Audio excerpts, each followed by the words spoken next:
Taman dinosaur terbesar di Malaysia. Jom aku nak bawa korang. Kalau tinggal di Monkey Canopy ni memang pergerakan semua menaiki bagi tau. Sebab tempat ni memang luas sangat. Dan korang jangan risau sebab bagi tu akan datang ambil korang daripada bilik sampailah korang nak pergi ke tempat mana-mana park yang ada dekat sini lah. Ada banyak tempat-tempat menarik kat sini, tapi kali ni aku nak bawa korang pergi ke Dino Desert ni. Dekat sini anak korang pasti teruja sebab dia orang akan tengok banyak replika dinosaur yang sangat besar. Dan bagi aku memang satu pengalaman menarik dan puas hati bagi korang. Timing yang cantik, korang kena datang petang sebab korang boleh enjoy sampai malam. Sebab dekat sini akan ada lampu-lampu malam dia tu. Nanti aku tunjuk dekat korang. Harga dewasa RM55, kanak-kanak RM45. Tempat seluas 8 kali padang bola ni, jom aku tunjuk dekat korang. Memang banyak signboard yang ditulis, anak-anak pun seronok. Tapi kalau yang tak larat jalan kaki tu tak sesuai sikit lah. Tapi dekat sini kalau nak brisk walk sambil tengok dinosaur,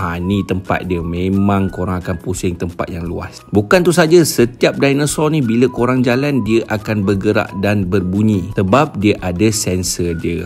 Ni baby dinosaur. Nampak tu dia bergerak, bila korang sampai je dia bergerak. Macam ni tadi dia tak nak gerak pula. So ni baru episod 2, korang tengok episod 1 sebelum ni aku post, dan aku akan post beberapa episod. Jom follow aku.